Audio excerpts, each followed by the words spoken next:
Hey everyone, so this is a pretty cool video I'm going to do today. So this is going to be an HDMI mod for the Nintendo 64, and specifically it's a mod that I found on AliExpress of all places.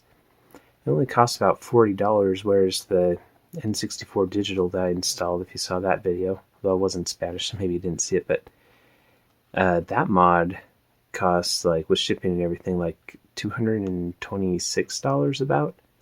So yeah, this is significantly less expensive with just $40. So I'm very curious to see what the installation process will be like, and yeah, and just the general quality.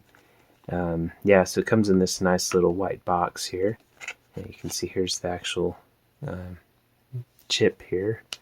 Here's the mini HDMI. That's where the ribbon cable plugs in. So yeah, looking at it, it looks like the mod process is similar, fairly similar to the N64 Digital that I did. So if we can get this open, we can actually take a look at the chip. So yeah, if you saw that video, I actually messed up a bit on the N64 Digital install, but I was able to fix it and get it working. But yeah, I wasn't using leaded solder, so it was a little tricky at the beginning. But then I bought some lead solder and it turned out a lot better. So anyway, I think this will go a lot smoother. But yeah, just right off the bat, I can tell this chip isn't as complicated as the N64 Digital for sure. So yeah, I'm optimistic. I'll just say that. And let's look at the ribbon cable. This is what would connect to. I think it's called the reality chip on the N64 that handles the graphics. So yeah, it would be on here. This ribbon cable actually looks very similar to the N64 Digital ribbon cable, although I will say that this one feels a bit more flimsy, doesn't feel as high quality, but I mean, that's kind of to be expected, as you know, for a $40 product compared to a $226 product. So yeah, but yeah, it looks pretty similar. It looks like the pins here are about the same size. So yeah, anyway. Oh, and then it also comes with, this is something that I like about this that the N64 Digital didn't come with. It comes with this mini HDMI to full-size HDMI adapter. So that's nice, and you don't have to find your own adapter or figure out cables or whatever. So yeah, that's a pretty nice addition, I must say. Cool. Alright, well anyway, we'll put all this aside since that will come later. Actually, I bet that this plastic feels like it's an ESD protector. I bet they put that in here on purpose, so I'll probably just put it back in here just to make sure there's no static electricity. I can get to it. Alright. Cool. So now, let's go over some of the supplies we'll be using. So first off, we have this Hakko soldering station. You can see here's half of it and here's the other half. I just had it over there because, yeah, it's a little easier to have it on the other table because then it gives me more space to work. Yeah, this is a very nice soldering station. I'll leave links for this stuff in the description too, if you're interested. Yeah, Amazon affiliate links, so it helps out the channel a little bit. It doesn't cost any extra to you though, the seller, if you do end up getting any of this stuff. But yeah, I'll try to find as much of this stuff as I can. Put it in the description. And then there's, so the Hakko soldering station, it comes with this standard pin. You can see here it's a little fatter, and it works fine, but for this fine work I actually ended up getting some of this Shine Now, one of these kits, and you can see here there's a really fine tip that I really liked. Let's see if I can get this open. Yeah, this made work a lot easier. So yeah, just using this very fine tip really made a difference. So yeah, definitely recommend that. In fact, just so I don't forget, I'm going to actually change the tips right now. So yeah, just unscrew this a little bit further. Yeah, and this just comes off just like that. And then you just pull this tip off carefully. And you put the new one on because, yeah, once this heats up, it takes a while to cool down again. And so, yeah, I'm going to change it right now before I forget. Okay, there we go. That's all it takes. It's pretty simple. Yeah, I'll just put this one back in here with the other ones. Yeah, there's a bunch of different sizes and stuff too. Like there's like someone here like this. You can see here. This one I think is especially good for like getting a ball of solder on here. So like if you're doing a kind of a big job, or maybe if you're gonna pull it across a bunch of different pins. I guess I could try that too, but I think for now I'm just gonna do what I got working last time because yeah. Some other video, that was quite the process to get this all working. So yeah, I'm just going to play it safe this time and use the correct tools. Okay, and so then we'll also need something to take apart the Nintendo 64. So I have these game bit screwdrivers, and again I'll leave links to this stuff in the description too. Although this I just bought at the dollar store. This is just a something to hold it. So. But I'll leave a link for another one that I think looks pretty good. But yeah, anyway, just something to hold that in there. And then this is to take apart the Nintendo 64, at least the outer case. Yeah, this kit also comes with a tri-wing screwdriver and then also a smaller game bit screwdriver for like game cases. But yeah, we'll just be using this bigger one. So yeah, and then also you need some sort of like razor. I have a few different sizes here. Probably just be using this little one though. Yeah, and that's just because on the back here we're going to be cutting a small little slot underneath the multi-out port, and that's where the mini HDMI is going to go. So yeah, I also have these files here that we'll be using to cut down the plastic on where this HDMI mini HDMI port goes. So yeah, that's another thing we'll need. Although when I did the N64 Digital, I just used this like exclusively the razor. So, and I think it worked fine. So yeah, you can kind of decide what you want to do. And then also when you're in there, when you're cutting out the plastic, there's a ton of plastic shavings that come. And so just having some compressed air, or this is a really nice thing because you just charge it and then it blows out air. So yeah, I'll leave a link for this in the description too. Very cool tool. Yeah, and then you'll also need a screwdriver set for inside, because inside of the N64 you have just Phillips screws, and so yeah, just having different sizes of Phillips screws is good. And yeah, I haven't been able to find this specific kit that I have on Amazon, but I'll leave a link to another one that I think looks like a good one. And then you also need a multimeter if you don't have one already. Yeah, this is important because for two reasons. First, to check the continuity between the different pins on this ribbon cable, so to make sure that there's no bridges in the solder, no connections. I'll show you that later. So yeah, this is extremely important for that. And then also, when you're all done, you need to check the ground and 3.3 volts section on the motherboard, because yeah, if those are connecting, then you have a short in your installation. So yeah, I don't want to do that. Okay. All right, I think that's all. Oh yeah, I guess there's a few other tools. So there's also these tweezers. These are helpful for, grabbing fine stuff. And then also we'll probably be doing a little bit of cleaning. So got some Q-tips, and then this 99.9% isopropyl alcohol. It's very, very useful. I also found it useful to have an X-Acto knife last time, just to kind of move fine stuff around. Although I probably won't be doing because last time I had to do quite a bit of repair, because actually, well yeah, I messed up quite a bit, so I had to actually repair the motherboard, and this was useful to to help with that. But yeah, I don't know if I'll actually be using that this time. Oh, of course. And then you have the leaded solder. So this is very important to have. Yeah, it flows a lot better than the unleaded stuff. And then This is kind of optional, but I do have this solder wick. Let's see if I can find it in here.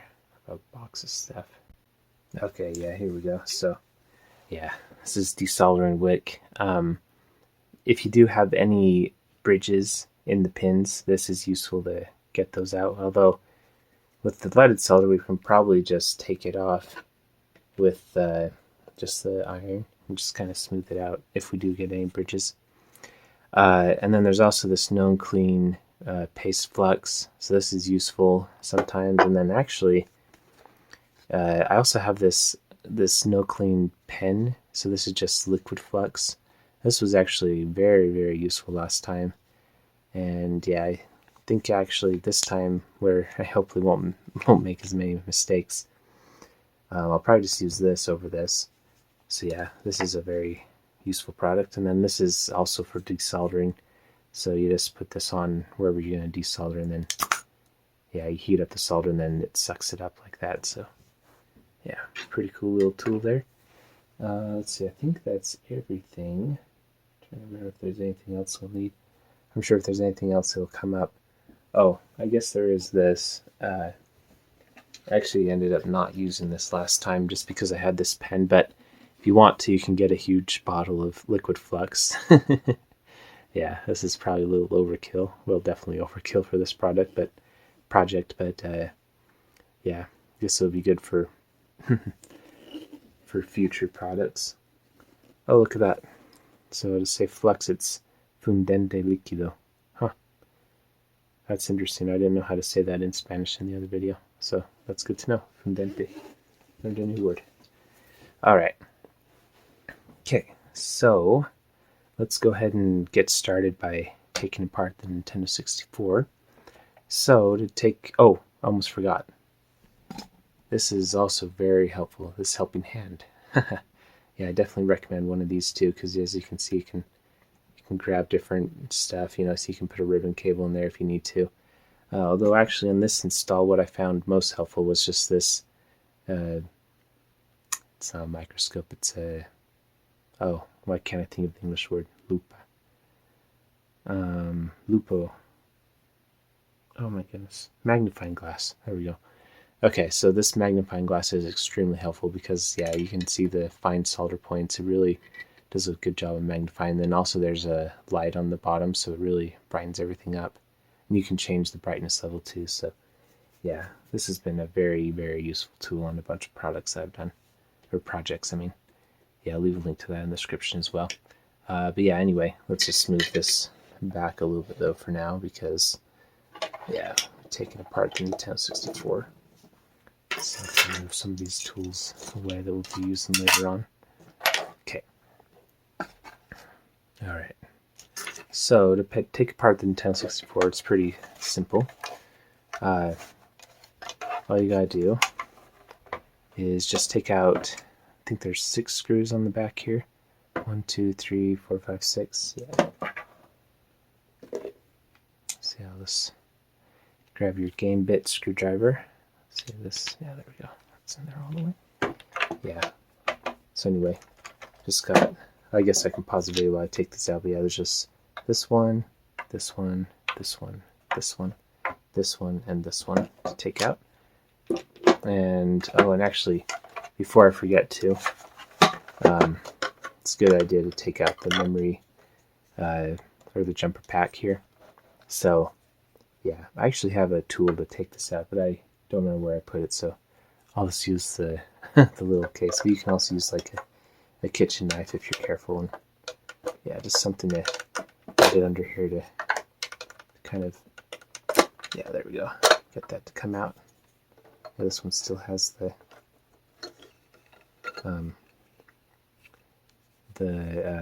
sticker on it. That's kind of cool.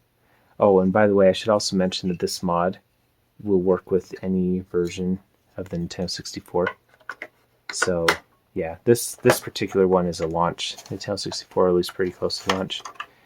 You can tell by the serial number because it's NS1, so it's not 2 or 3. And I wanted to use this one particularly because these are very easy to RGB mod, so I want to do the HDMI mod and then I also want to do the RGB mod. Yeah, because the Highspeedido, they also make RGB mod that only works with some of the first revisions of the motherboard. So yeah, it should work with this one since it's an S1 on the serial number. But yeah, we'll double check on the motherboard.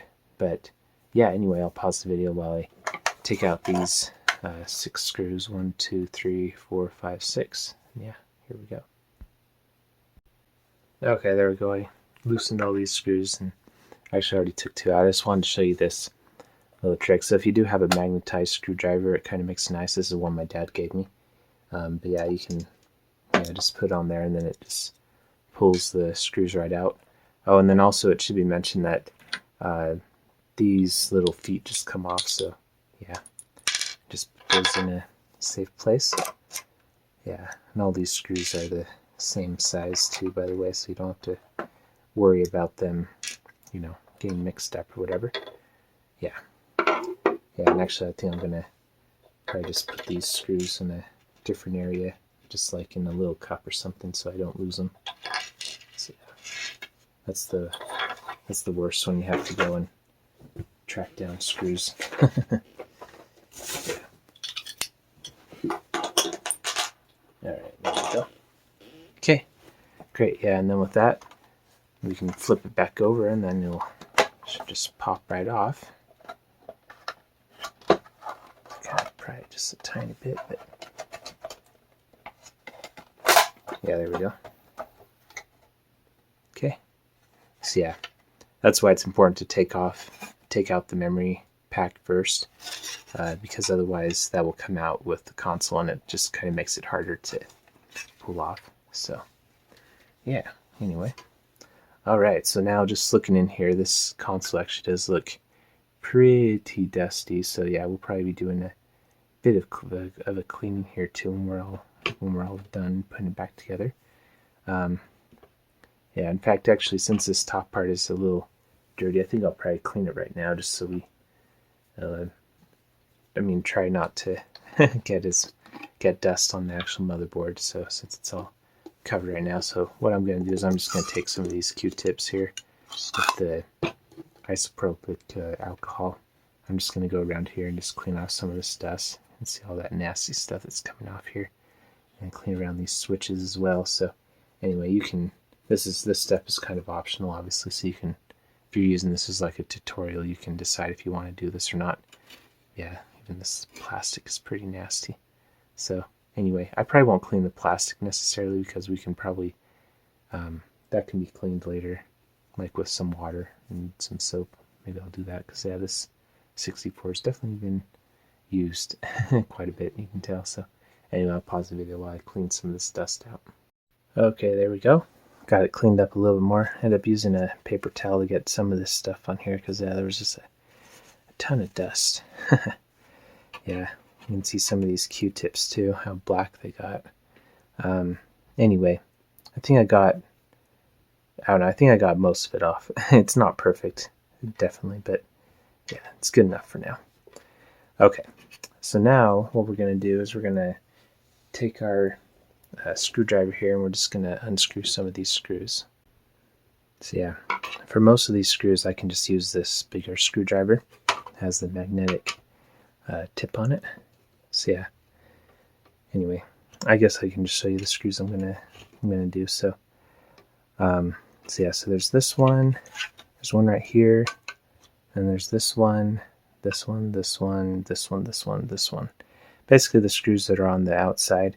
And then we also have to take out this one down here on the bottom, and then these two that are on the memory card slot. Let's see here. Oh, and then also these two. So this one and this one. Yeah, all these other screws, I'll show you. We can actually shift this top plate so then it doesn't like dislodge the chips on the motherboard, but we still, so there's thermal paste under, like between this heat sink and then the motherboard down there. The chips on the motherboard, but if we just slide it up a little bit, then we don't have to take out all these screws. So Anyway, you can take out all the screws if you want, but I'm just going to be doing a little bit of a shortcut, I guess. That's what, yeah, worked for me before, so I'll just do it again. So anyway, yeah, and then when I take these screws out too, what I like to do is I like to put them in, because these screws, some of them are different sizes, so I like to put them in like up here, just to, like in the same order that I take them out, and just like the same positions, then I remember where they go. Yeah, let's see here. So yeah, anyway, just kind of go around here. Oh, I forgot, we also have to take out these two screws on the back multi-port, so I guess I might as well just show you, since you know which screws to take out. Okay, so there's that one, and then these two are a little longer than the other ones. Right around the cartridge slot, you can see that's a bit longer one there, so we'll put that one right there. Let's move that over just a tiny bit. So yeah, just like that. Put that one right there. And then there's one down here. Try and get just there we go. Alright, yeah, take that one out. Yeah, most of these screws are the same size. Okay, and then we also need to take out the multi-port screws. Yeah, and these ones are easy to remember where they go because they're silver instead of gold colored. There we go, those two right there. Okay, and then we need to take out these two that have the self fastening mechanism on the bottom. You can see that, so I'll just kind of put these in the middle since that's where they go.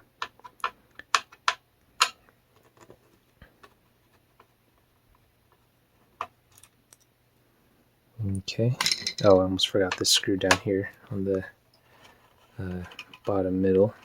Put that one right there. Okay, and then for this memory pack screwdriver, we actually need a smaller, screws, we actually need a smaller screwdriver. So I'm going to be using this precision one. Let's see if this is a good fit.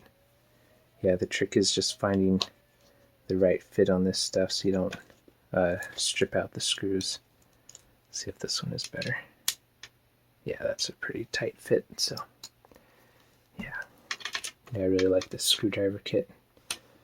Yeah, having the right tools is very important, I must say. Okay. Alright, I'll just take out those two screws there. See, this one needs to come out a little bit more. There we go. Alright, we'll just put these down at the bottom. It's pretty obvious where those go, but okay. And then on this memory card or expansion pack slot, there actually is a little piece of plastic or metal here that just comes off. When we take off the heat sink, this can just fly off if you're not careful. So I think it's better just to take it off before so that it doesn't fly somewhere. Okay, so now we should be able to take this out here. Oh, that's right, we have to take out the screws on the power supply as well, because that's holding that in there. So yeah, take out these two screws as well. Just put these over here, power supply. There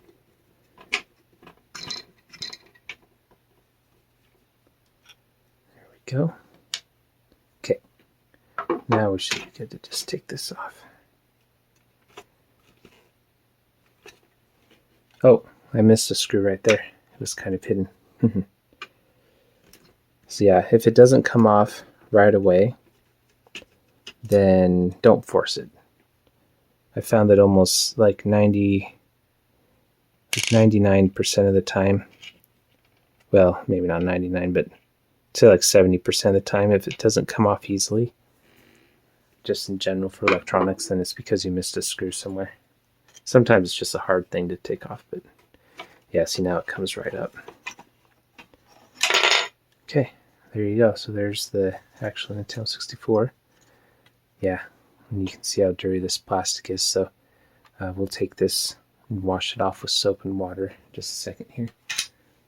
Okay, so now this part, this is the part that's a little tricky because this isn't screwed down anymore. However, it's not just going to come off because there's the thermal paste on the motherboard. So what you want to do is just very carefully just kind of push it up just a little bit, just like that. Just kind of pry it up just a tiny bit. Yeah, it's a little tricky, but there we go. Yeah, just do it very slowly and it'll come right off. There you go. See how there you can see the thermal paste. So usually if you take out all these screws, then these blocks will just be left on there. However, I don't know. If you don't want to take out all the screws, then you can just do what I just did. So yeah, anyway. Alright, so now I'm going to put this over to the side. And yeah, we can take a look at the motherboard. So yeah, I can already tell this looks different than the motherboard that I was doing before. And yeah, and we can see here it's a version 4, which, if I'm not mistaken, should work with RGB mod. Let me just double check. Okay, yeah, I just double checked, and so 4 does work with RGB mod. I won't be doing the RGB mod today because it actually hasn't even come in the mail yet. We'll just be doing the HDMI mod. But yeah, good to know that this will work with it. So yeah, under here it actually is a little dusty. Yeah, you can even see on these chips there's like some dust bunnies and stuff. So anyway, before we get started, just to have everything clean, I'm going to take another Q-tip and just kind of clean some of this dust off of here real quick. So yeah, I'll pause the video while I do that. Oh, and obviously I'm going to use the alcohol as well. So yeah, anyway, just kind of pause that while I clean this. Oh, and I just thought this was kind of funny as I was cleaning this. There's actually, you can see right there, yeah, more mealworm shells. So I don't know what it is about mealworms and Nintendo 64, or maybe just electronics in general, but yeah, if you remember the video I did where I cleaned the Nintendo 64 controller, there was also mealworm shells in there. So anyway, I just thought I'd show that just because it's kind of funny. But yeah, anyway, I'm going to keep on cleaning out all this nasty stuff. And actually looking at it, there's so much dust on here that I'm picking off. I think this is probably a good time to use the air gun. So I'm just going to blow all this off.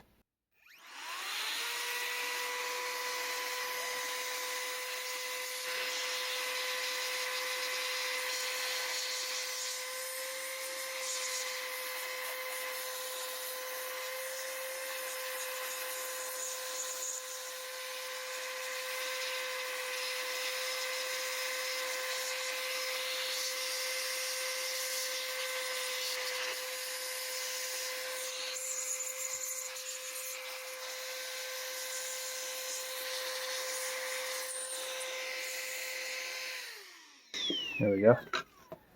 I accidentally blew off some of the screws. I'll have to pick that up. But yeah, anyway, now I'll go around and just do some of the fine stuff that I wasn't able to get. Like, looks like there's some spider webs or something over here. Something that didn't come off very easily. So yeah, anyway. Okay, there we go. I think I got it. Yeah, it's not perfect, but I think I got it pretty clean. One thing that I'm going to do real quick just to make sure is, so right here, this is where we'll actually be installing the flex cable. So yeah, I'm just going to make sure this is especially clean. It's because we'll be adding new connections there. Anyway, now I think this is pretty clean. So let's now go out and just do this real quick, and we'll go and wash this out with some soap and water. I guess one thing you probably want to do, so there's these little metal things that come off. So yeah, we can just take those, put those aside. I don't think they'd rust, but you know, usually metal and water isn't a good combination. So yeah, I'll just take those out. And then I don't think there's any more metal in this bottom half. That's the dirtiest. However, on this top half, we will want to take out these two screws here. In fact, maybe while I'm taking this out, I can show how to modify this console to play international games. So maybe I'll edit that out and put it in its own video. But yeah, anyway, you just kind of, I'm just going to take this out because this does have some metal screws, and then there's also a spring in here. But yeah, just make sure everything's nice and clean as we're putting this all back together. And yeah, might as well have a clean system. I guess the main purpose of having a clean system is just to reduce the heat that's generated. Looks like those screws, by the way, are the same as the other ones that were in the, at least most of the ones that were in the motherboard, so that's good to know. Yeah, and this just pops right off, just like that. So yeah. Oh, and actually, look at that. That's actually pretty dirty in there too. So yeah, we'll clean that out as well. And then yeah, and then these things just kind of pop off. You can see the springs on there. This is where the cartridge goes in. Yeah. So anyway, yeah, I'll take that and just kind of clean that off too, and with some soap and water. So yeah, so these cartridge things, we can probably just clean off with a little bit of alcohol again. Just kind of get some of the grime and stuff off of there. There we go. Oh, that's a big, that was a big piece. Alright, cool. Yeah, there we go. That looks pretty clean. Alright, great. Cool. Yeah, let's go out and clean this shower real quick with some soap and water. Alright, so I decided to just kind of hose this off outside. I guess I could have done it inside, but yeah, just do a little bit of water here and just kind of get rid of all this dust. This is a lot faster than trying to do it with the Q-tips. Yeah, a lot of dust and stuff in here. Just gonna get all that out. And plus I get to water the grass a little bit, so there you go. Alright, cool. I guess there is this, I'll have to be careful with that label. I forgot that there's paper sticker down there with the serial number. But yeah, anyway.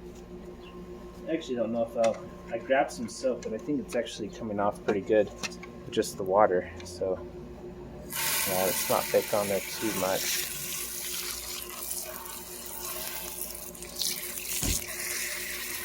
Yeah, and then I'll let these sit out and dry, because obviously everything has to be perfectly dried before putting it back together.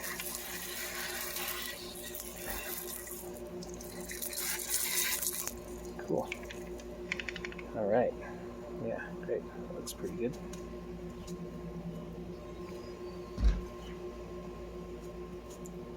Okay, and then this cartridge slot was pretty dirty too.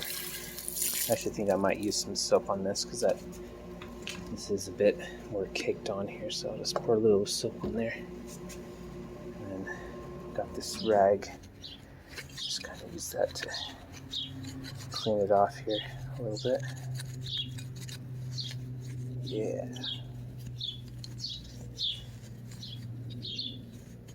Here we go. Yeah, it looks way better. Great. Let's just rinse it off real quick.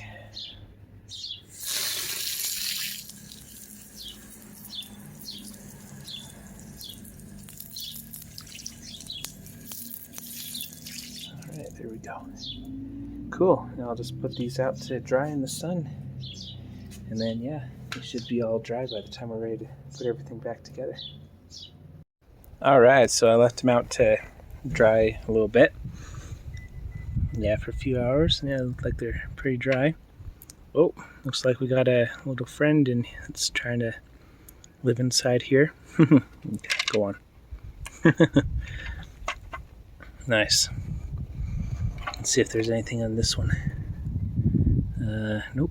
Looks like there's no unintended guest in that one. Looks like there's still some dust over here though. I guess I didn't get with the water, so probably take a just a paper towel with some rubbing alcohol and get that. But yeah, it looks like the other pieces are pretty clean. So anyway, let's go and continue.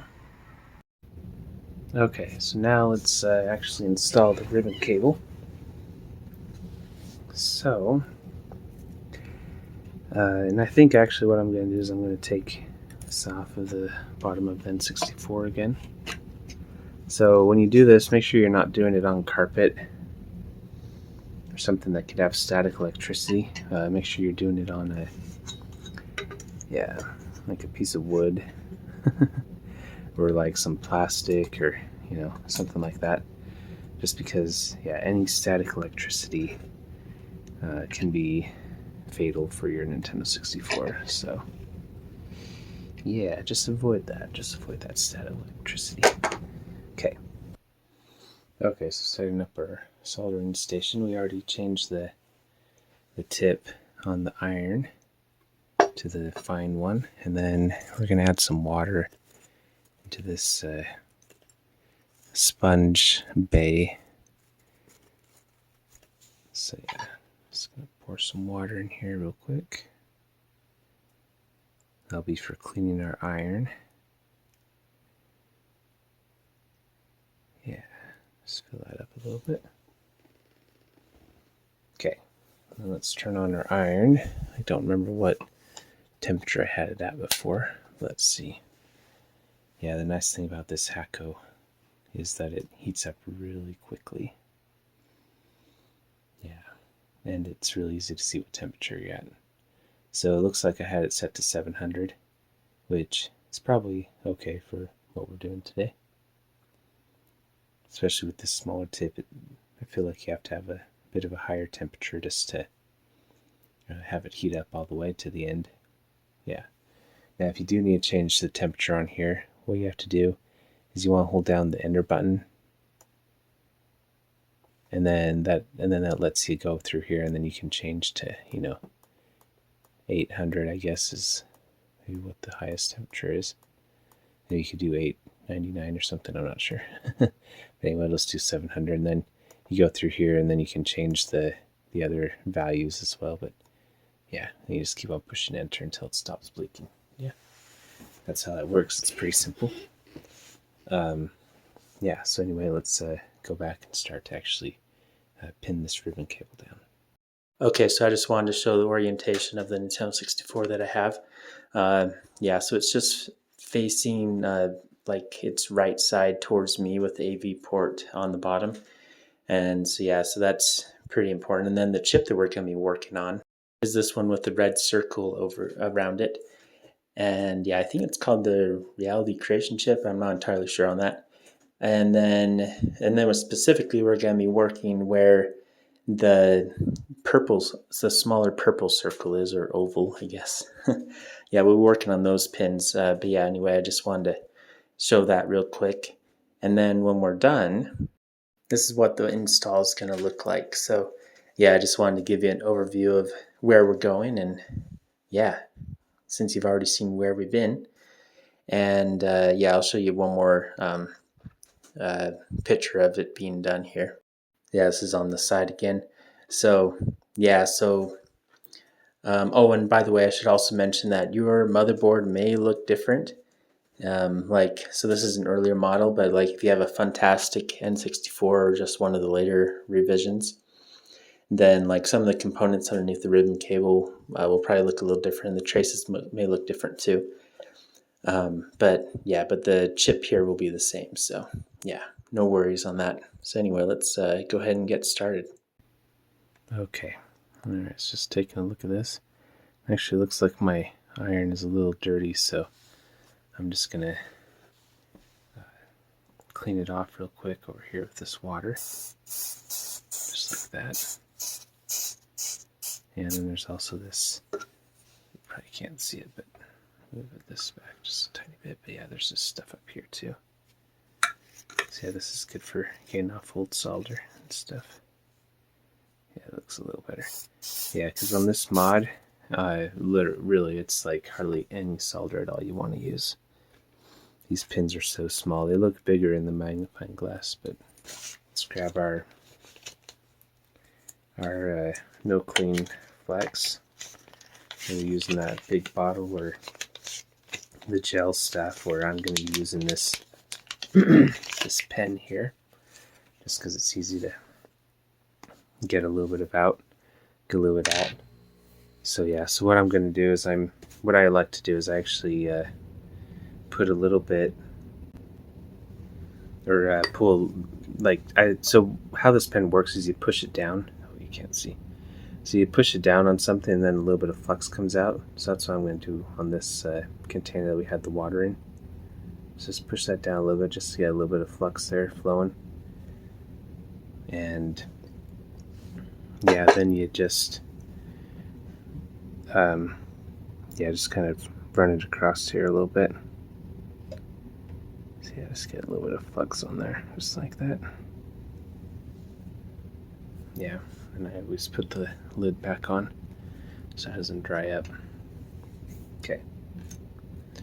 Alright, so yeah, so the flux just helps the solder to flow a lot better, especially if it's this older solder that's been on here for, well, like 25 years, whatever, however long the 64's been out.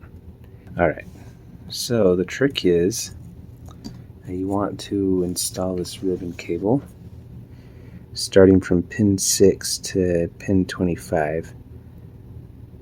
And so yeah, if we just count here, and this is where something small and sharp comes in handy. So let me grab that X-Acto knife real quick. Not going to cut anything, I just want something to be able to count these pins with. So, oh, looks like there's still a few pieces of dust. When you're looking at through the microscope, you can really see stuff a lot better, that's for sure. Oh, I call it a microscope again. The magnifying glass. Okay, so anyway, 1, 2, 3, 4, 5, 6. Okay, so here's number 6 right here. So yeah, so from 6 all the way to 25 is where we'll be installing this ribbon cable.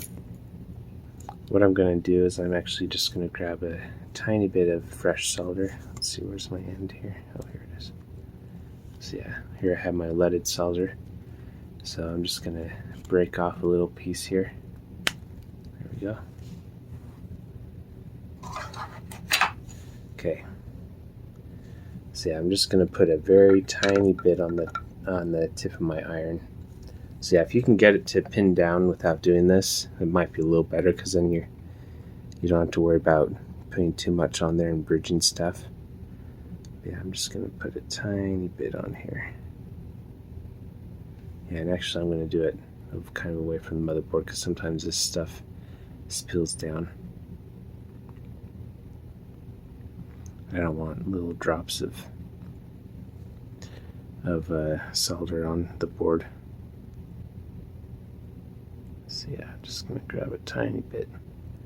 Yeah, and this solder actually has flux inside of it too, so that's why there's some smoke that's coming off. Okay, there you go. See, I don't know if that's showing up, but yeah, I just got a very tiny bit on my soldering iron. So yeah, so that should be enough to actually not only just pin it down, but actually do a good connection.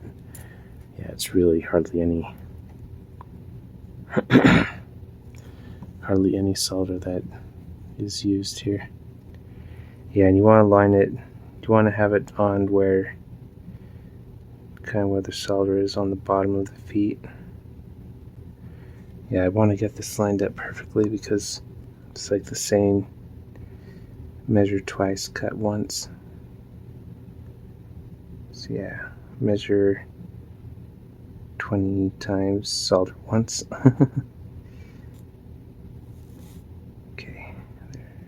that go. You can hear that the flux. I put the heat on it. Wow, it's also a kind of potent one.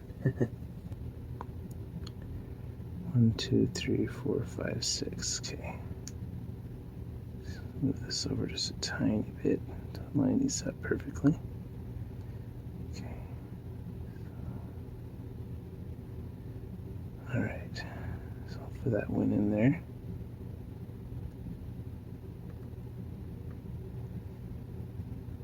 Yep. Okay, cool.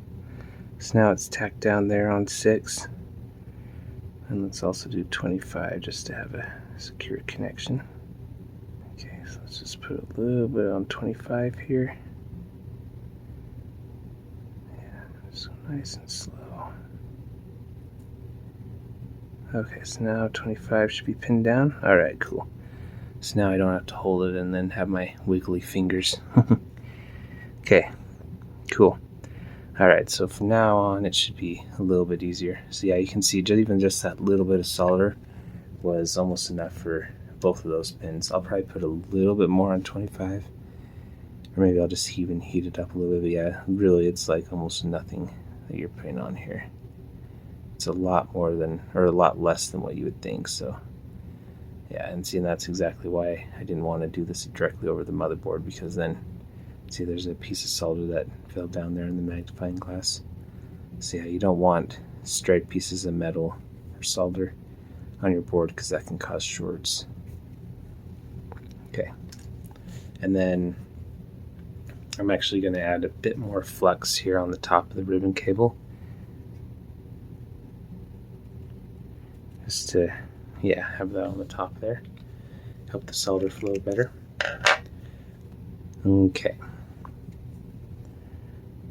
Alright, so now what we're going to do is we're just going to go along each one of these pins and just tack each one down. It looks like I am maybe slightly to the left, or to the right, I mean. But it's not bad, so I think we'll be okay. Just as long as each one is connected and there's no bridges, we'll be okay. So, alright, there's that one.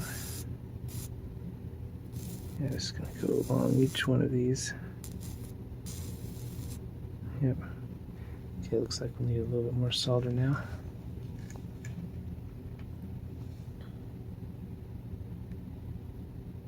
Okay. Yeah, just a tiny, tiny bit. Yeah, and if we do get any bridges, it's not the end of the world. Okay.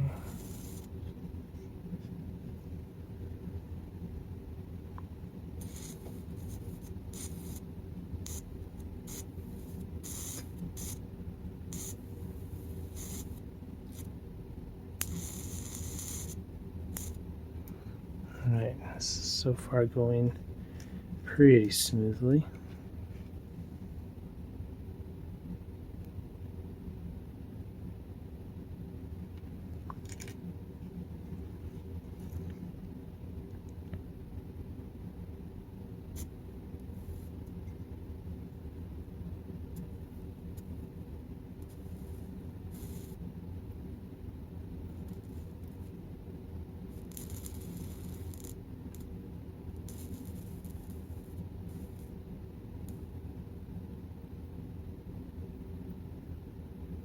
Yeah, so like on the N64Digital, there was the PixelFX one, there was one of these pins that was 3.5 volts, but the ribbon cable actually didn't draw any energy from it. But all these 3.5 pins on this chip are connected anyway, so yeah, it didn't really need to be connected, I guess. But what I mean is, like in the actual ribbon cable, where like there's actually there's a connection for each one of these points on this cable, this AliExpress cable. On the N64Digital from PixelFX, there was some of the, on the ribbon cable, there were a few pins that weren't being used. So yeah. Okay, so now I have some solder on here, and actually this is probably a good time to clean off my iron anyway, but yeah, the solder wasn't quite on the tip, so I'm gonna put some more solder on there and yeah, clean it off first. Yeah, it's a good idea to clean off your tip every once in a while. Yeah, so I think that helps it be hotter when you're applying the solder. Put a little bit more on here. Yeah, and that's the trick, is just to take your time. Let's see if I can get this, a little bit of this ball. Oh, see, that's way too much. I just got a huge ball on there. So yeah, what I'm going to do is I'm going to take my brazier and just kind of, yeah, take a little bit off here. Yeah, a lot off. Yeah, that's way too much. If I try to put that on there, I'll be getting a lot of bridges. Yeah, that's probably good. It's better to put on too little and then have to apply a little bit more if you need to than putting on too much and then, yeah, then having to try to take some off, because that's really hard. Well, it's not the end of the world, but yeah. Okay. Just apply a tiny bit more on here.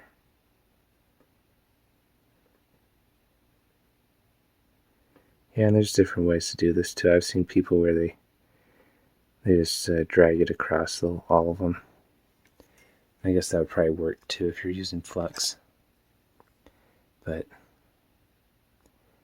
yeah, for me, I'm just going to do it one by one, because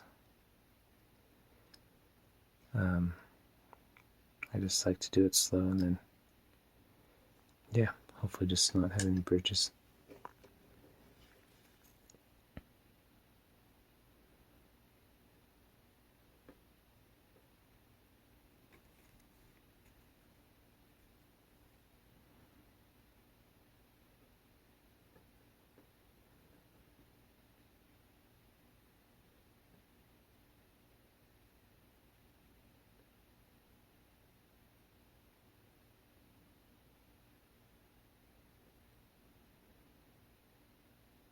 I'm kind of thinking,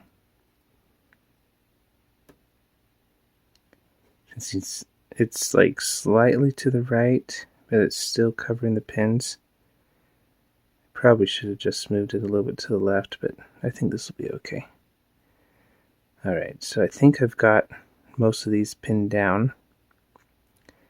There's a few of them that maybe could use a bit more solder, so I'll kind of go over a few more, and then we'll test with the multimeter to make sure that there's no connections between the pins.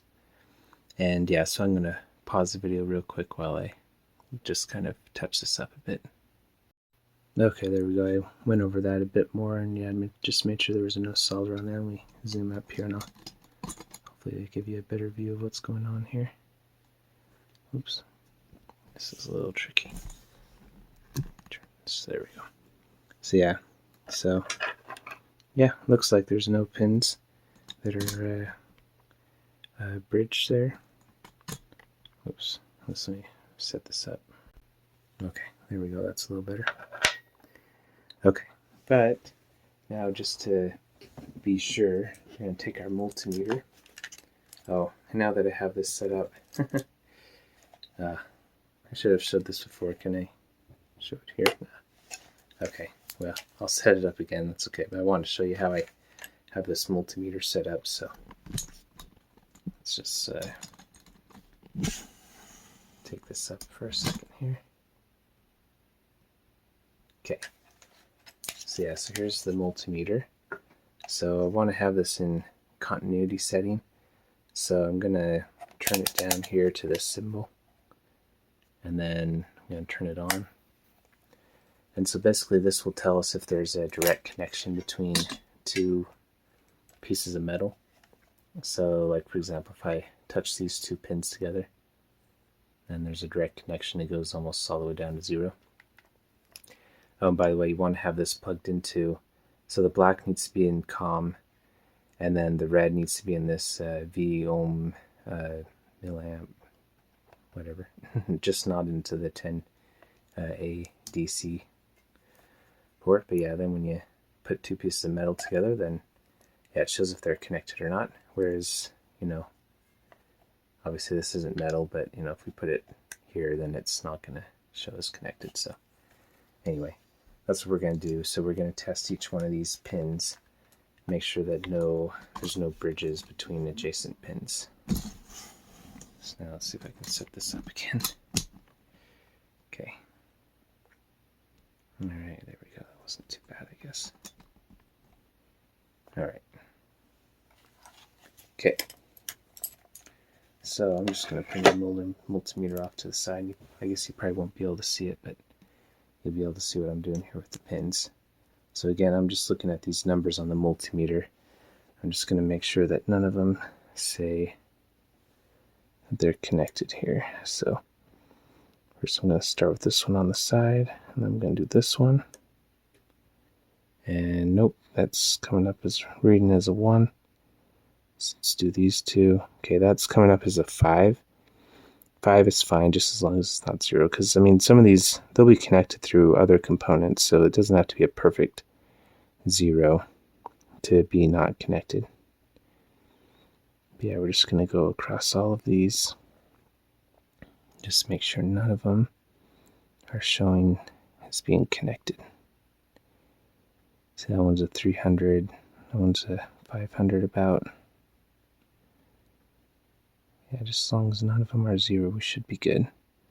And visually looking at it, it looks like they're all, none of them are bridged. I was actually kind of thinking of doing a bridge on purpose just to show you how to fix it. But yeah, if you can avoid bridges, it's probably better. I'll probably still try to show you without actually doing a bridge. I'll show you how to fix it if you do get a bridge. Because yeah, if you saw the other video I did, I had a lot of bridges when I was using that unleaded solder. So yeah, this leaded stuff is way nicer. So yeah, I definitely recommend it. If you're going to do either the PixelFX install or this one. Okay, and that should be the last one with pin 25 and then this other pin over here. Alright, great. So yeah, so we didn't have any bridges, so that's good. Cool. Alright, so anyway, yeah, so if you do have any bridges on here, what you want to do to fix it is you want to take your, well, first off, you want to put on more flux.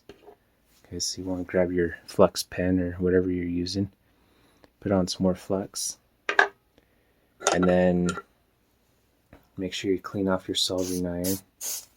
You can hear me doing that in the water. Make sure it's completely clean. And then what you'd want to do is just kind of go along here and just like move, like even just like going across here and trying to like move some of the solder from the bottom to the top and just kind of going up and down. That's a good way to break up the bridge. Either that or you can, you know, move, like just heat it up a little bit, get some on your soldering iron, and then take it away, clean it off, and do it again, take it away, clean it off, and just keep on doing that until there's not a bridge. And just remember to keep adding flux every once in a while to make sure you have that solder flowing pretty nicely. Yeah, and then like I said, you know, so like if you have a ton of solder down here, you can actually just kind of move your soldering iron up the pin and yeah, just kind of distribute some of the solder up to the top of the pin, or at least pretty close to the top, and that can usually break the bridge as well. Or what you can do is you can grab some of this desoldering stuff. So yeah, this desoldering wick. I'll grab a little piece and show you how it works. So I'll grab some of this out of here. I won't actually break it off because I'm not going to do it right now, but yeah, so what you do is you would, you know, just take a little piece of this and then you put it on top. Well, first off, you want to put some more flux down here. And actually, I think maybe the jelly flux might be better in this situation, so then it's not running everywhere, it just kind of sticks. But anyway, yeah, you put some jelly flux down here on the pins, and then you put this on top, and then you just kind of heat up on top of the soldering wick where the pins are. And then the solder that's where the bridges are will actually suck up into this wick. And yeah, and that's a good way to remove solder. Yeah, and then another way, if you have this tool, if you don't have the wick. So remember this that I showed you before. It's hard to see where it's. Here, I'll have it go across slowly. Do you remember this tool?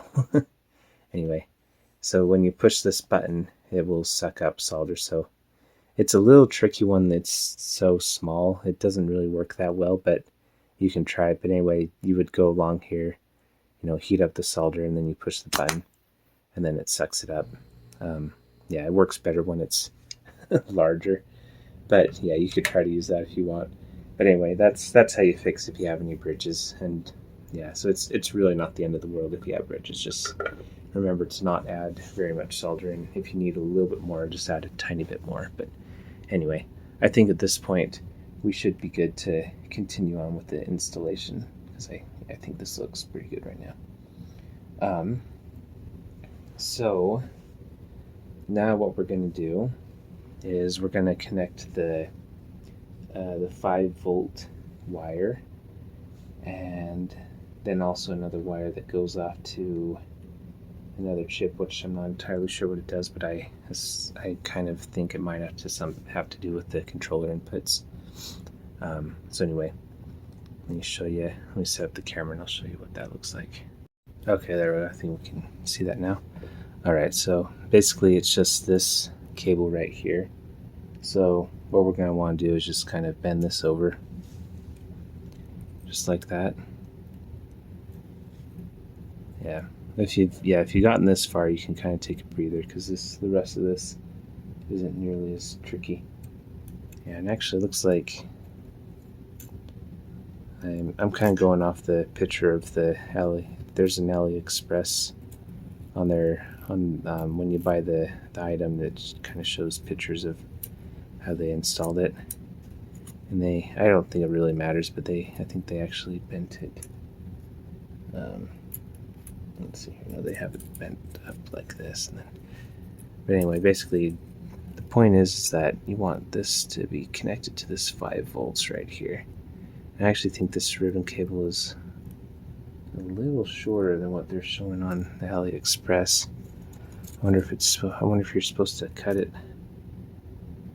down a little bit, because yeah, you can see there's a bunch of unused area in here, and it'd be easier if it was a little longer. But yeah, I think it'll still go over there okay. We'll just put it just like that. So anyway, let's go ahead and grab a bit more of our flux. So I'm just going to put a bit more flux on here. Looks like I might have to push the pen down, so I'm going to go over to my bowl and push down the pen, and then I'm just going to add a bit more flux onto that 5-volt pin. Yeah, just like that. This is what's going to actually be powering the AliExpress N64 Digital. Okay. Alright, so now this, I am going to use a bit more solder on here, because this pin is quite a bit bigger than the other little pins. Like, I'm not even using the magnifying glass right now. This is significantly easier than the other part. So yeah, like I said, you can take a breather at this point. If you got this far, then you probably are going to be okay. Actually, this is probably a good time to use these little tweezers here. Just to, grab this, because you don't want to, everything on here, you want to be delicate, because these wires are really thin. So yeah, you don't want to break them. I mean, if you do break it, it's not the end of the world. You can grab, some wire and do it directly from here, which I guess we could do if this wire is kind of just hard to deal with, but we'll try to use it. Of course, if you do that, then you'd want to somehow isolate the end of this so you're not having 5 volts just sitting out there touching other components. Yeah, and actually I had a little piece of solder break off too, so I want to move that out of the way. Yeah, right there. Don't want. Yep, it's like kind of like an operation. All right, don't want to leave anything behind in the body, anything in the motherboard. Okay, there we go. I got the stick eventually. So yeah, so what I did is I just took a bit of extra solder and put it on this pin first, and then after it was already firmly connected to this pin, then I took the ribbon cable and then heated up the solder again and put the ribbon cable on top. So yeah, anyway, it's connected now. And just to be sure, let's go ahead and take our trusty multimeter here, turn on and see we're still in continuity mode. And I'm just going to make sure there's a connection between this 5-volt pin and then this little 5-volt dot here on the ribbon cable. So yeah, I'm going to put one end on the metal. It's not touching the ribbon cable, and then I'm going to put the other on this 5-volt pin. And yeah, sure enough, it's the multimeter's reading is 0. So you couldn't see the multimeter when I did that, but yeah, anyway, this was like 001, which is, yeah, connected. Great.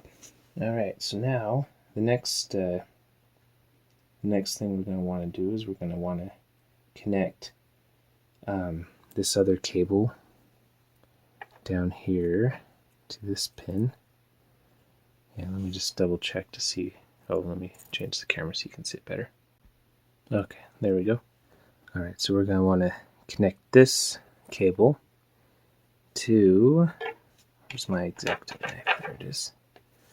This is a good pointing tool. So we're going to want to connect it to this second pin right here on this chip. So yeah, again, I'm not entirely sure what this chip does, but I just know it has to be connected there. So yeah, I'm going to grab a bit more flux here. Put that on there, just like that. Yeah, there's still flux in this pin. I think this pen is refillable too, so I could probably take some more out of that bottle if I need to. Okay, and then I'm going to grab a bit more solder.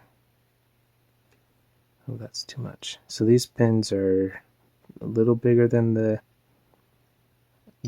first ones we did, where we did all the pin 6 to pin 25, but they're still not that big. So yeah, just grab a bit of solder, but not too much.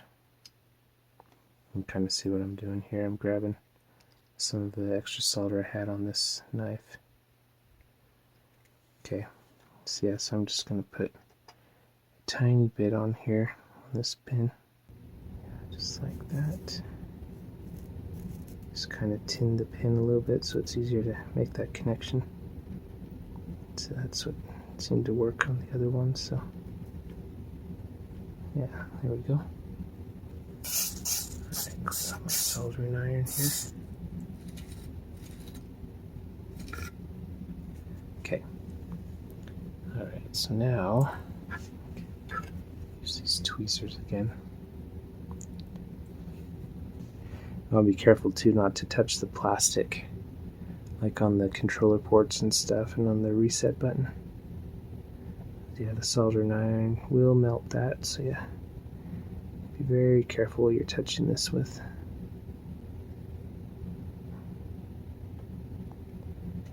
Okay. Alright, so that is connected. And I'm just gonna add a little bit more solder on the top here, just to make sure that it has a good connection. Because yeah, I don't think it will come off, but that would be a bummer if it came off while the 64 is, when the 64 is put back together, and then I'd have to take it apart again and figure out what's going on. So, which I guess if that did happen, it would be pretty simple to see what's going on. But Okay, now it's a prevention is worth a pound of cure, right? So I'm gonna put a little bit more flux on here. That's something my mom always would say, an ounce of prevention is worth a pound of cure. I think that's good advice. Or stitching time saves 9. Oh, see, I heated it up too much and yeah, it didn't have a good connection. I'm actually going to put a bit of solder on here. Oh, that was probably too much.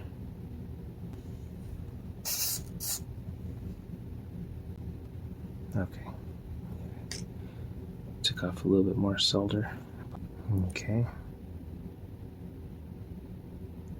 Alright. Okay, so that feels... Okay, that's pretty much connected there.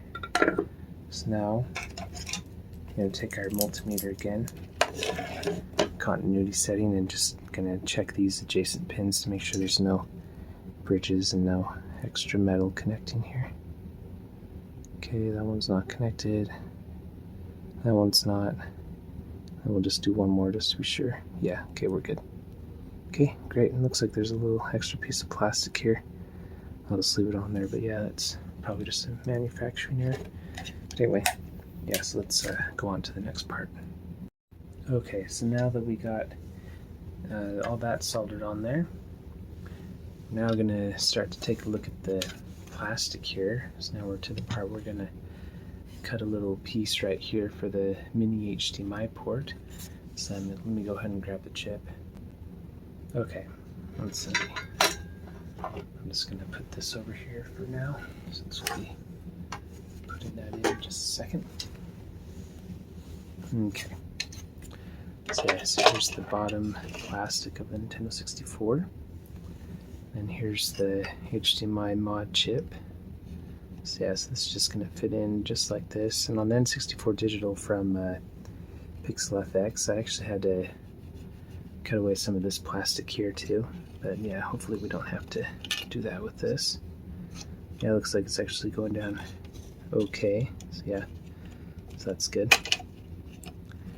Cool. So yeah, so now we basically just have to mark where this mini HDMI port is, and then yeah, just cut down a little bit. And yeah, we'll use our files as well here. So yeah.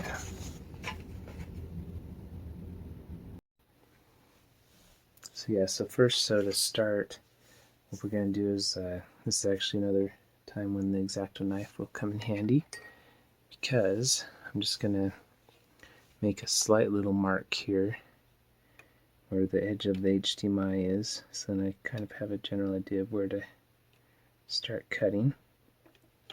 And yeah, we want it to be pretty close. Now be as tight as possible, but not overly tight, just snug. So yeah, just make two little marks there. Have it go down just a tiny bit.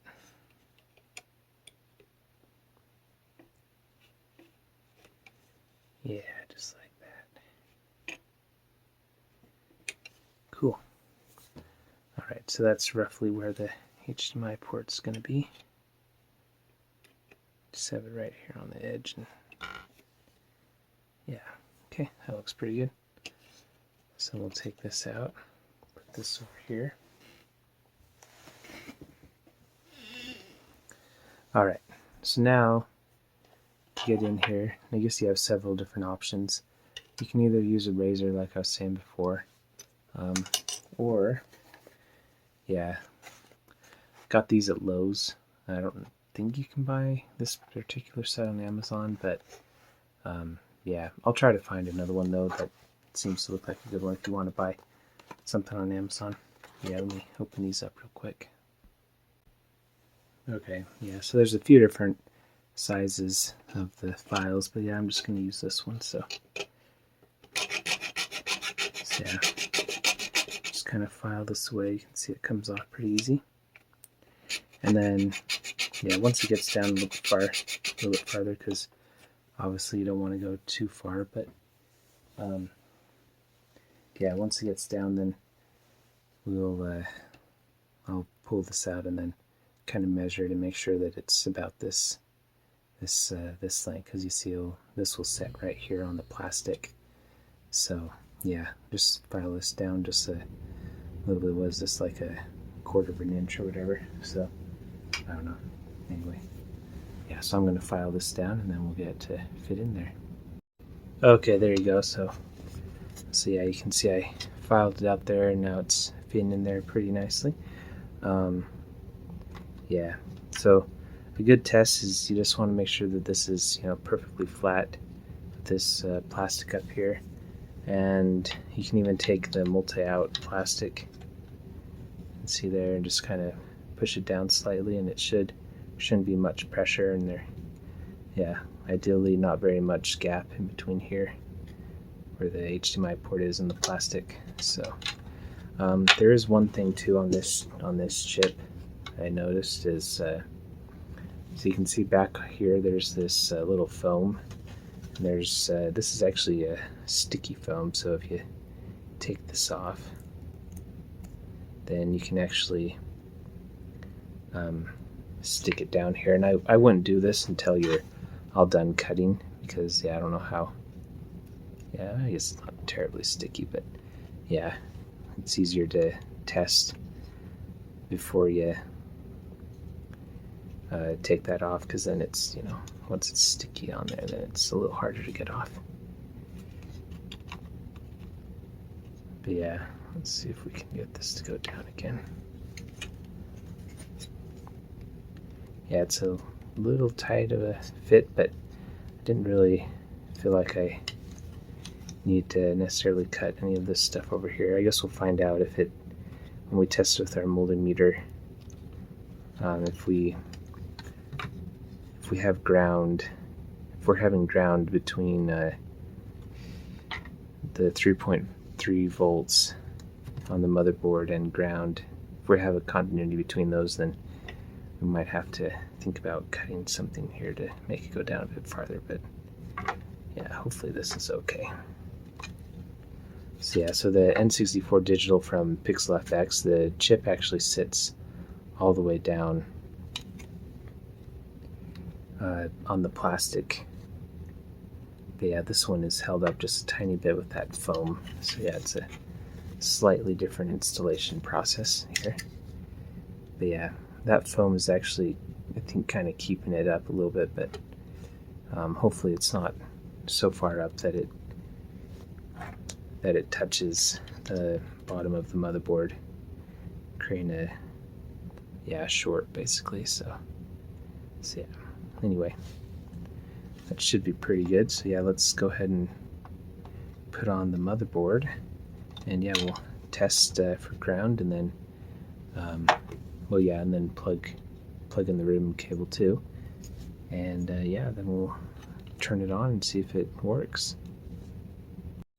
Okay, so let's go ahead and just, oh, almost forgot. So yeah, before you put the board on, make sure you put this AV multi-out port on first, because yeah, this has to go on before. Okay, there we go. So yeah, we're just gonna put this right here on the top.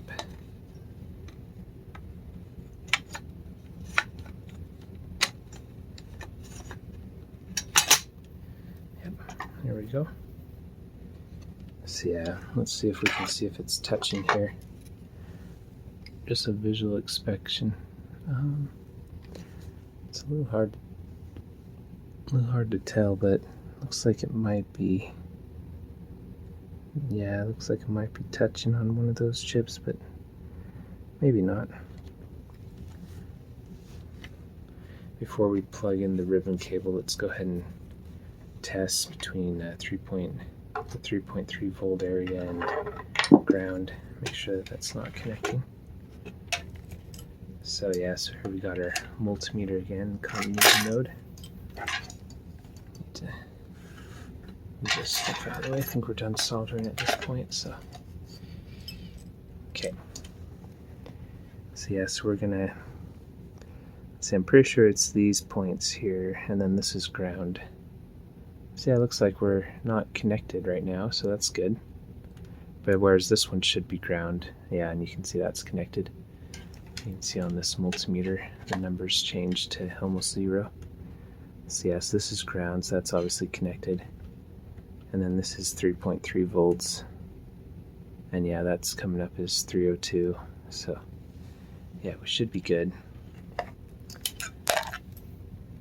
And then even if there is a short though, the N64 power supply is pretty cool where it won't just like ruin your system. It'll actually just deactivate the power supply, and then yeah, it won't actually short your system. And then you just have to wait like 15 minutes to use the power supply again.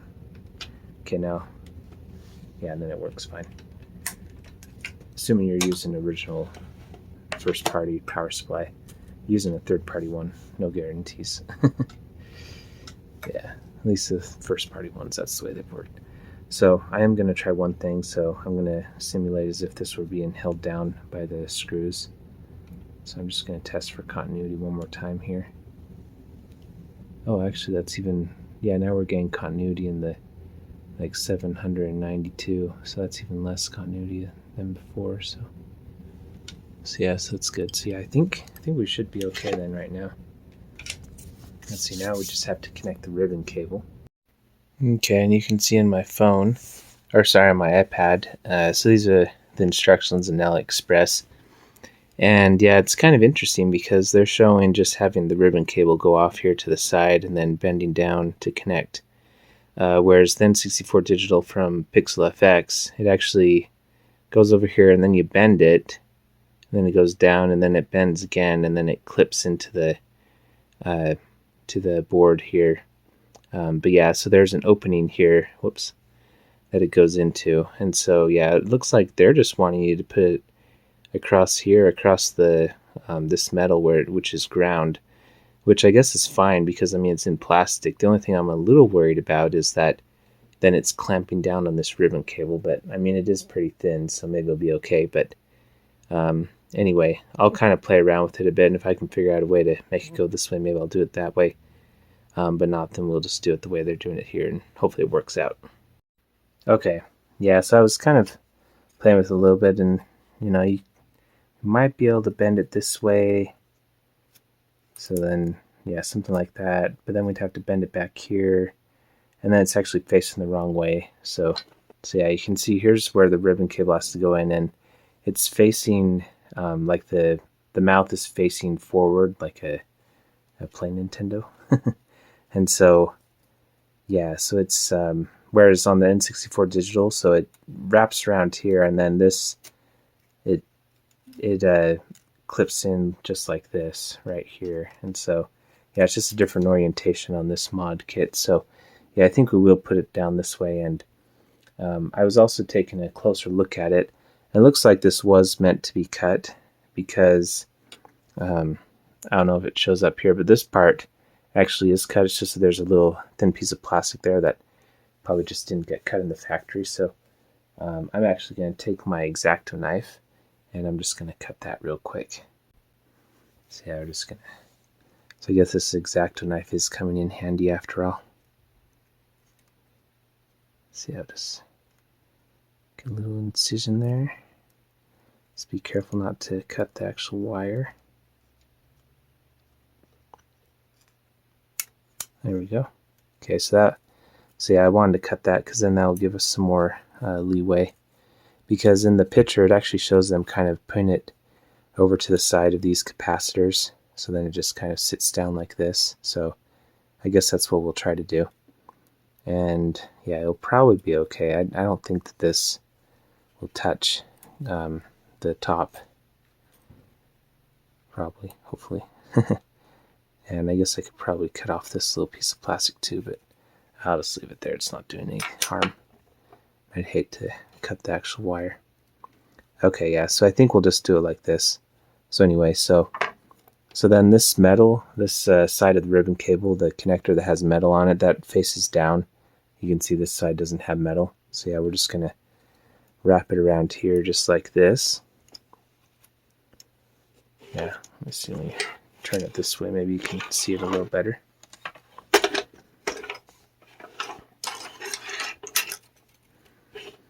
So yeah, and before you put this in, make sure there's a little black door there. So yeah, and then yes, with that flap up, then we're just going to wrap it around like this, and then you just want to make sure that's nice and center. So it's just like centered in between the two plastics. And oh, and then also you want to make sure there's like nothing on it, so no like dust or anything. It looks pretty clean. So yeah, I mean, if it doesn't work, then we can just, this will be one of the things we troubleshoot, where we take it out, clean it, and put it back in. And yeah, so anyway, just kind of, it's a little tricky to get this in here, but just line that up just right. Yeah, I think that is in all the way. Yeah, and then just make sure it's straight.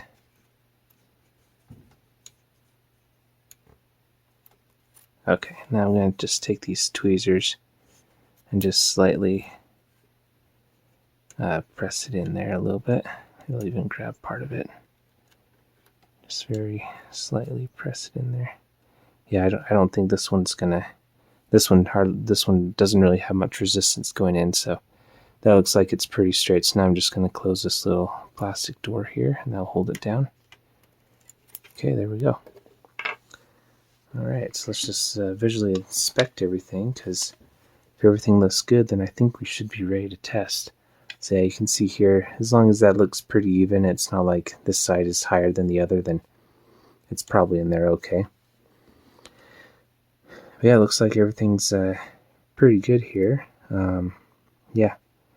Oh, and I was also reading on their instructions. So on the PixelFX Digital or N64 Digital, it says specifically to measure 3.3 volts and ground, and that's what I was going off of from my memory. However, I was looking on this AliExpress page, and it actually said to measure the continuity between 5 volts and ground. So, I mean, there shouldn't be continuity between that either, but I don't know if they meant to say 3.3 volts and they accidentally said 5, but or maybe it really is just 5 for this kit.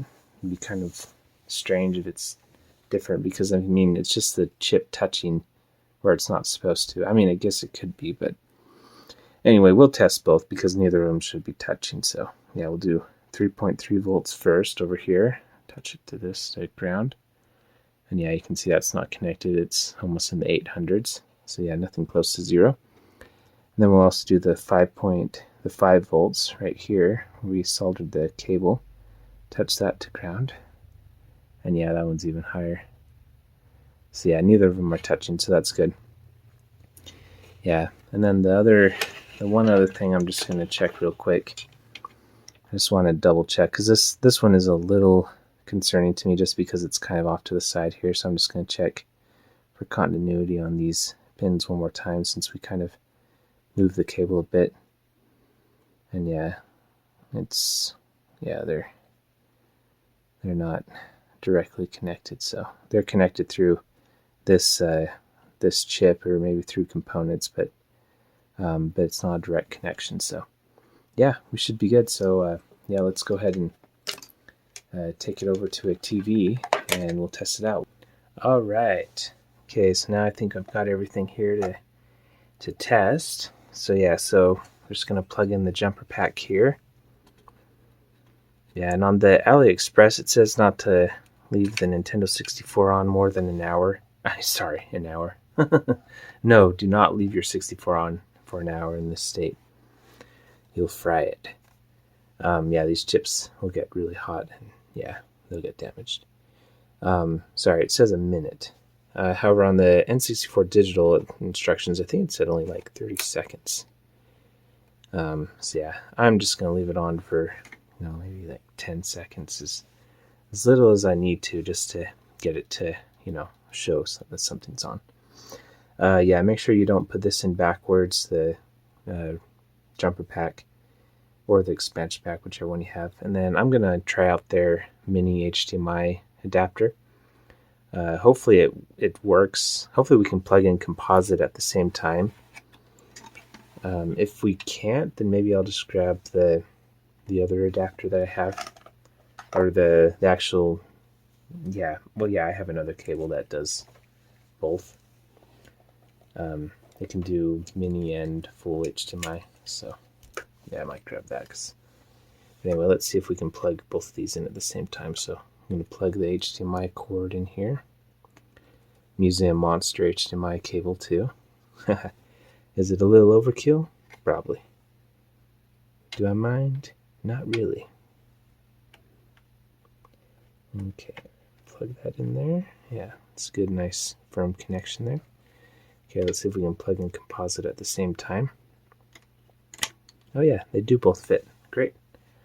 Okay, so that should make things easier to test. We don't have to switch out cables. We can just switch the inputs on the TV. Okay, cool. All right, and then we're going to plug in the N64 controller. I'm going to use the one, you can see this is the one that if you saw my video I did a little while ago, a few days ago, where I deep cleaned the controller. That's this controller.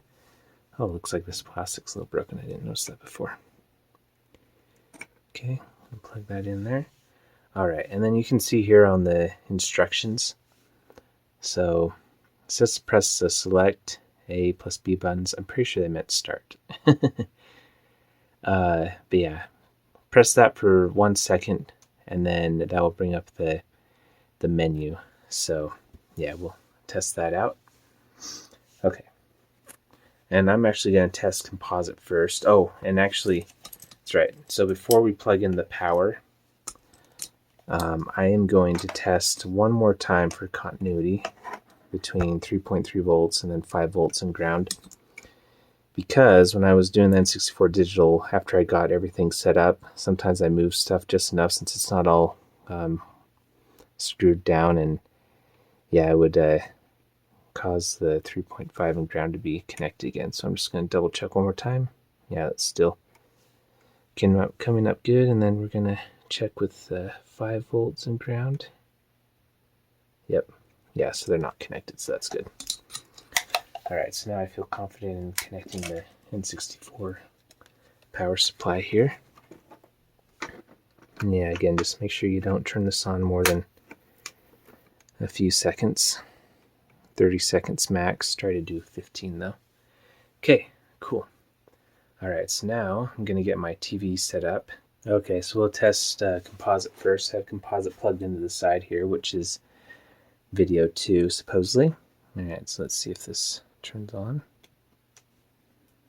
Give it a second here. Yep, there we go. Okay, so composite's working. Awesome. Okay. So now, let's go to HDMI. I think I had it in HDMI 1, if I remember correctly. Okay, let's see if something shows up on HDMI 1. Let me just double check. So the button combination is start plus A and B, and then you press the button up and button down buttons to select the adjustment item, and then button left to right to adjust the item. Okay. Alright. So those are the C buttons it's talking about. Alright, this is kind of nervous. I'm kind of nervous. This is nerve-wracking. Alright. Okay, so far nothing is showing. Oh, there we go. Okay, yeah, so HDMI is working. Great. Alright, let's push this for, yep, there we go. Yeah, so now we can see we got the factory reset, video modes. We can change the different colors and stuff. Just leave it on standard. Color mode, aspect ratio. Oh, okay. Yeah, so that's sending a direct signal in. Alright, well anyway. And the sound's working too, so that's good. Okay, great. Alright, we got it working. Alright, so now we just need to put it all back together. So yeah, let's go ahead and start unplugging this stuff. Actually, I should probably unplug the power first, just because I don't want to touch anything. Yeah, I'm really curious to see how this compares to the N64 Digital. I'm kind of thinking it's probably not going to be as high of quality. The N64 Digital from PixelFX is probably going to be a lot higher quality. However, maybe this will fare pretty well, and hopefully it at least handles 240p correctly. So yeah, let's see what happens with that. Alright. Okay, cool. Alright, so now put the cons back together. Let's grab the top. Or I guess just this top heat sink. So yeah. Now this is going to be possibly the tricky part. I hope this doesn't touch this metal. I'm kind of tempted to just put a little bit of electric tape on here since it's kind of on top of these capacitors. Yeah, maybe I'll do that real quick just to be sure. I'd hate to have it touch the metal and then it's connected to ground. So hold on, let me grab some of that tape real quick. Okay, here we go. So yeah, if you saw my PixelFX video, I ended up putting some of this on here as well, just to, yeah, be sure. I mean, that was kind of a whole other beast, because I had to do some repairs on the actual motherboard. But yeah, this is a lot simpler. So I'm just going to put a tiny bit of tape on here, just over some of these, where these open points are, and then over these components as well, these little chips. So yeah, this probably isn't necessary, but just to be safe, I'm just gonna, then I don't have to worry about it. Yeah, there we go. That should be fine. Okay, cool. And then I'm just gonna fold this under because I don't want to necessarily cover up these capacitors because I don't want to generate extra heat. See, I just cover up the cable a little bit. Yeah, and I think that should be fine. Cool. Alright. So now we're going to take this top heat sink, and yeah, we're just going to kind of bend this cable over here. Oh, you know what? Before I do that, let me just blow this off real quick just to make sure we don't have any dust before I put this heat sink on. Okay, let's see here.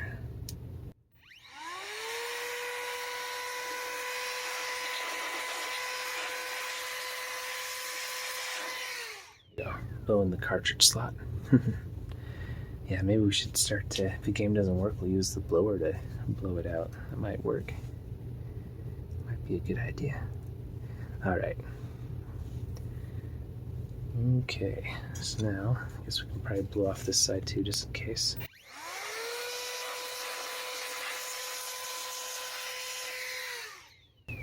Cool. Well, there actually is a little bit of something on there. Yeah, that's probably okay. Alright, so now, okay. Oh, and this was actually something that I forgot to show before, I forgot to do, but so these two little metal feet, let's see if I can get one out to show you. You're going to want to put these in too. So yeah, do you remember these guys?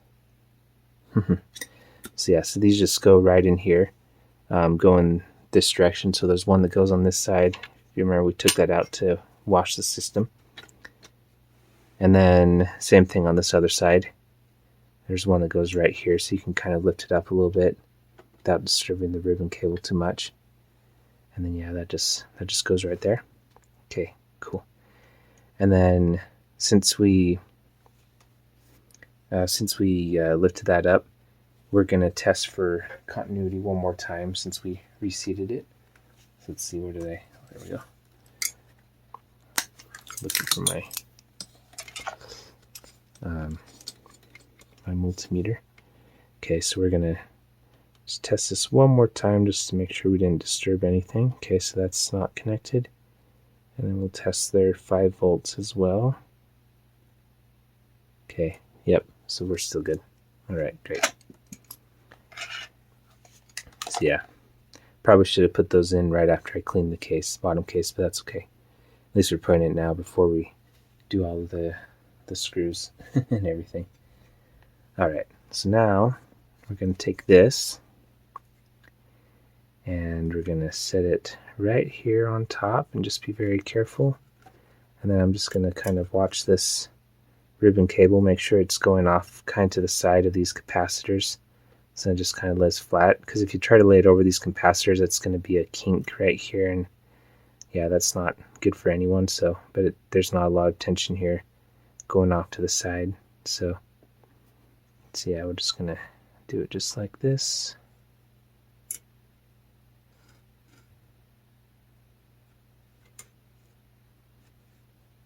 All right, here we go. Okay, great. All right, cool. I'll just kind of push that down just a little bit. All right, so now we can start to put in the screws. So yeah, I messed up where all these, you saw them before, I had them all in a nice area and organized. Well, I had to move them and I didn't bother to reorganize them, so yeah, now they're just kind of everywhere.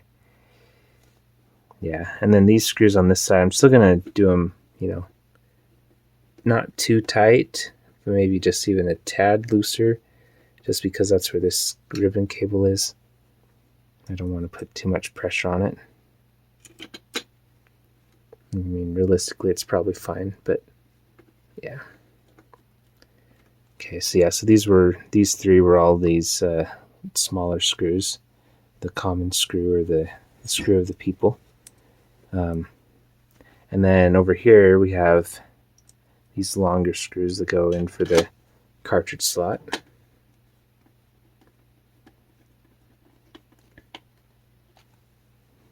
Okay, and here's another long one.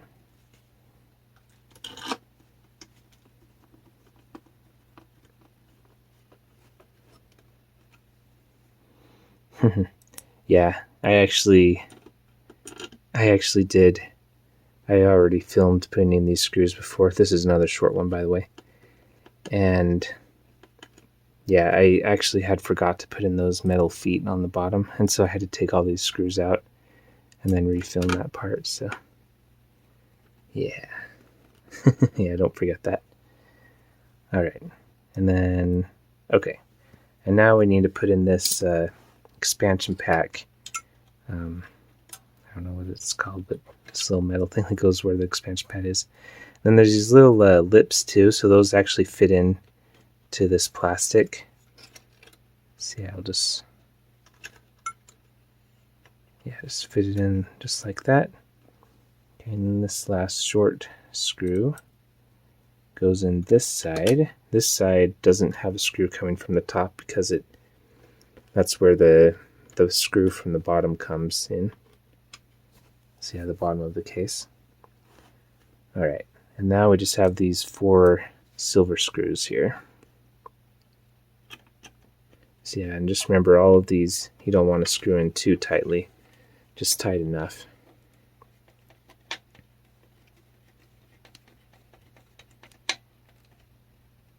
Okay. Yeah, just so it's not like wiggling everywhere, because obviously you don't want, when you're plugging in the power supply or the AV cables, you don't want to have stuff wiggling. Yeah, and again, I'm working on carpet right now because I have the system on the in the plastic case, so should be protected against static electricity. But if I were, you know, actually still doing the install, then I would be on the table still. All right, there's our HDMI. Yeah, it looks pretty nice. I think it turned out pretty good.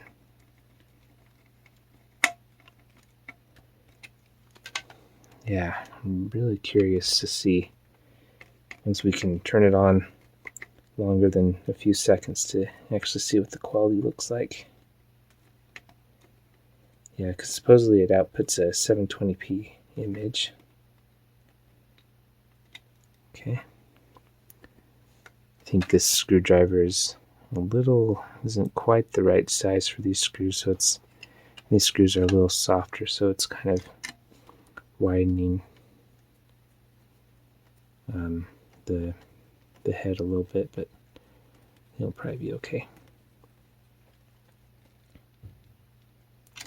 Okay, Alright, that feels pretty tight.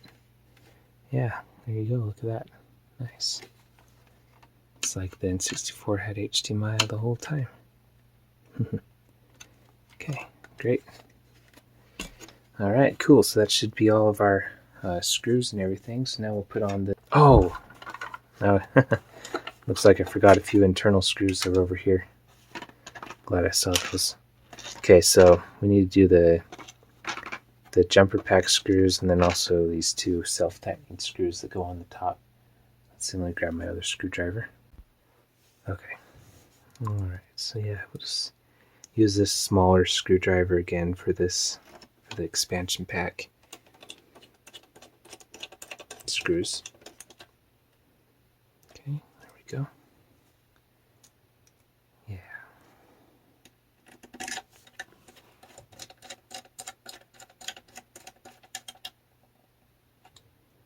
Okay. Nice. Yeah, just tight enough but not too tight. Okay, and then these ones are bigger, so we'll use the bigger screwdriver. And these just go right here.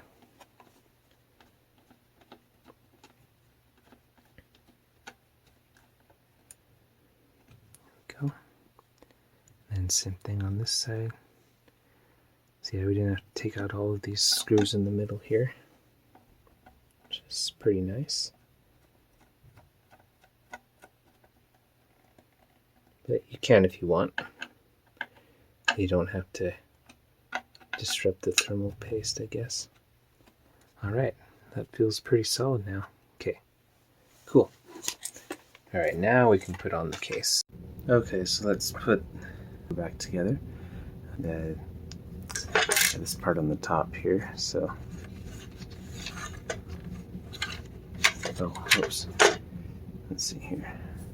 Yeah, so this little spring here just goes in between these two pieces of plastic. Oh, and by the way, I don't know if it really matters which of these goes on the bottom or on the top, but originally, at least on this 64 that I have, the one that says D3, so that one goes on the top, or like towards the back of the 64, and then the one that says F3-5, F35, that one goes on the bottom. So yeah, that's the way it was originally. I don't know if it matters, like I said, but might as well put it back the way it was before. Okay, yeah, and those just kind of sit in there. Alright, and then let's take our modified cartridge slot. Yeah, that just kind of sits down right there.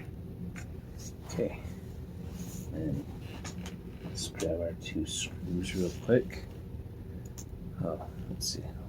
Found my screwdriver. Oh, there it is. That was easy. Okay. So yeah, then just screw in here.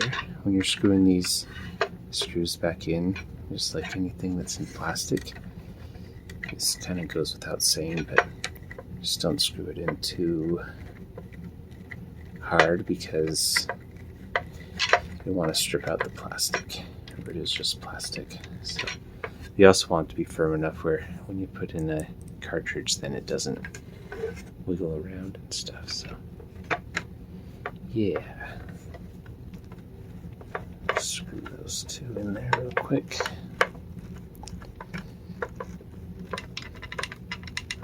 All right. Yep, just like that. Okay, just kind of test it. It feels pretty good. And then also test this part to make sure these still open. Yep, feels pretty good. Great. All right, let's put together the rest of the 64. So now we'll put on the top. Yeah, you can see I've got the, I did the Japanese mod, so you can play Japanese games. I did that for this system, but I'll put it into a separate video. So yeah, check out, if you're curious to see how I did that, check out a future video I'll do where I'll edit out all this stuff and yeah, just have the Japanese mod. Okay, and I guess we'll be taking this 64 apart again when I do the RGB mod on it. But for now, we'll just put it back together. Alright, so now we need to grab the game bit screwdriver. Okay, alright, so here's our game bit screwdriver. Okay, so first we're going to put on these black feet. Okay, these are all the same size, so it doesn't really matter which holes they go in.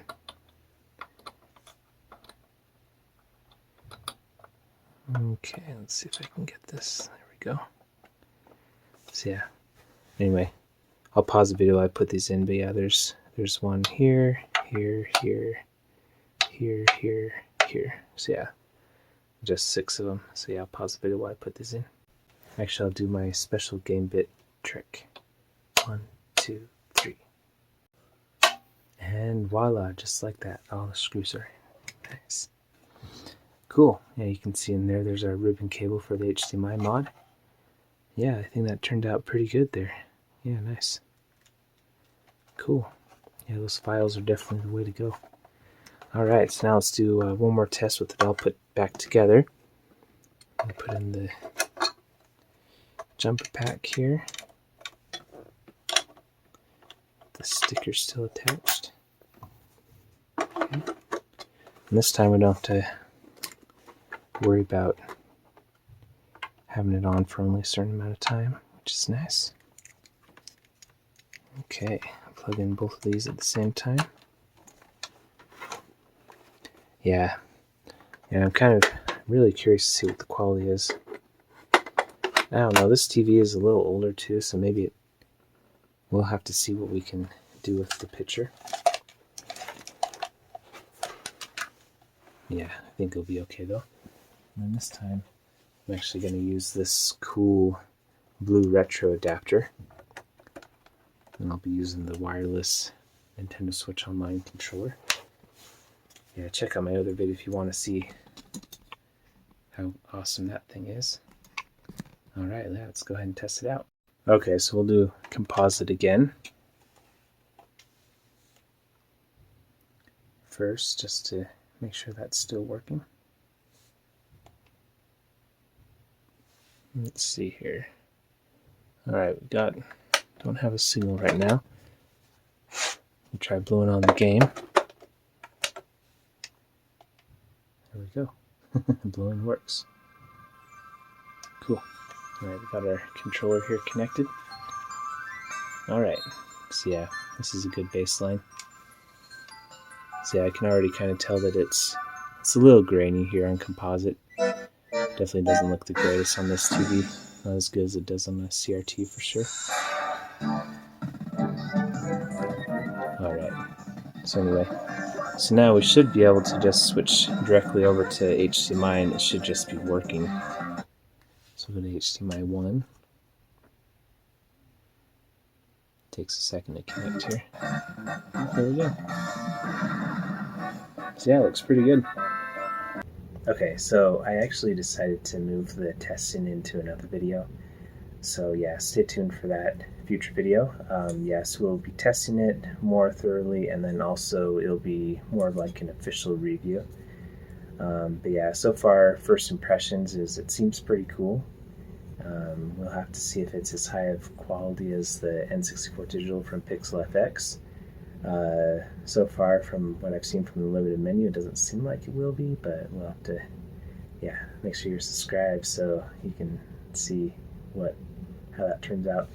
And yeah, in the future video, I'll also compare it to the N64 Digital from PixelFX. So yeah, a $40 HDMI solution from AliExpress compared to the $226 solution from PixelFX. So yeah, that'll be an interesting video. So yeah, stay tuned for that.